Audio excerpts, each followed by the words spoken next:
அன்பார்ந்த நேயர்களுக்கு வாழ்த்துக்கள். இப்போ ஒரு 2000 பிறந்த ஒருத்தரை 5 வருஷத்துக்கு முன்னாடி 1995 புதைச்சோன்னு யாராச்சும் சொன்னால் நம்ப முடியுமா? இது எவ்வளோ பெரிய பித்தலாட்டமாக இருக்கும். அப்படித்தான் இப்போ அந்த பாஜக தலைவருடைய பேச்சுக்கு நிகழ்வு நடந்திருக்கு அப்படிங்கிற ஒரு ரகசியத்தை பகிரங்கமாக போட்டு உடைச்சிருக்காரு காங்கிரஸுடைய செல்வ பெருந்தகை, காங்கிரஸுடைய மாநில தலைவர். அப்படி அவர் என்ன சொல்லியிருக்காரு, செல்வ பெருந்தகை மேலே பாஜக தலைவர் சொன்ன குற்றச்சாட்டு என்ன அப்படிங்கிறத ஒரு சில நிமிடங்கள் நீங்கள் கவனமாக கடைசி வரைக்கும் கேட்டுட்டு இது பற்றிய உங்களுடைய கருத்துக்களை நீங்கள் இந்த கமெண்ட் செக்ஷனில் கமெண்ட்ஸ் பண்ணுங்கள். ஒரு முறை சில தினங்களுக்கு முன்னாடி பாஜகவுடைய ரவுடிகளுடைய 32 பக்க உளவுத்துறை அறிக்கையை காங்கிரஸ் கமிட்டி மாநில தலைவர் செல்வ பெருந்தகை வெளியிட்டார்.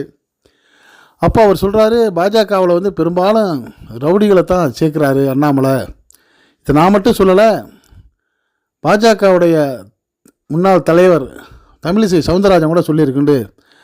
அவர் சொன்ன செல்வ பெருந்தகை சொன்ன சொல்லுக்கு பதிலடியாக அண்ணாமலை சொல்கிறாரு, நீங்கள் எந்த வகை ரவுடி அப்படின்னு சொல்லி செல்வ பெருந்தகையும் ஒரு ரவுடி தான் அப்படிங்கிற மாதிரி பேசிய பேச்சு தான் இப்போ சர்ச்சைக்கு உண்டாக்கியிருக்கு.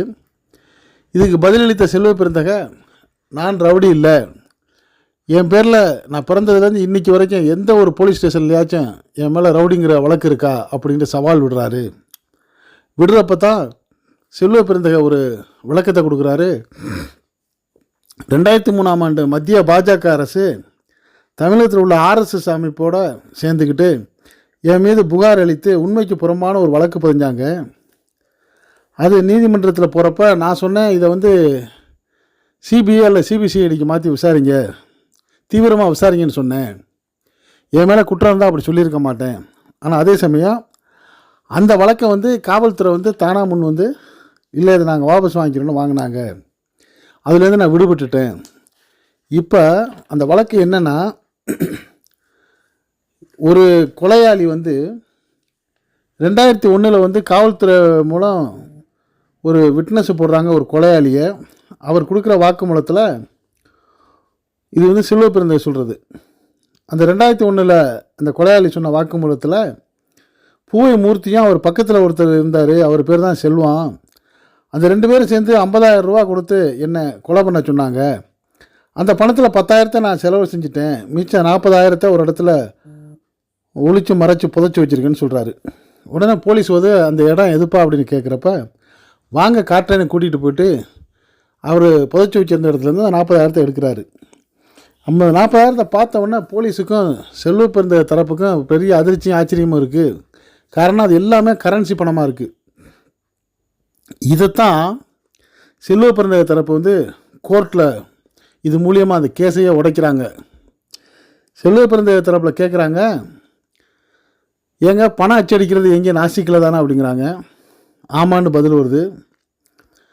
அப்போ செல்வ பெருந்தகை தரப்பில் சொல்கிறாங்க, இந்த கொலையாளி சொல்கிறாரு, நாங்கள் கொடுத்த 50,000 ரூபாயில் தான் இவர் கொலை செஞ்சார், 10,000 செலவழிச்சிட்டு அதே பணத்தை மிச்சம் 40,000 புதைச்சி வச்சுன்னு சொல்கிறாரு, அப்படித்தானாங்கிறப்ப ஆமாங்கிறாங்க. இப்போ செல்வ பெருந்தகை தரப்பு சொல்கிறாங்க, அந்த கொலையாளி புதைச்சி வச்சதாக சொன்ன வருஷம் 1995.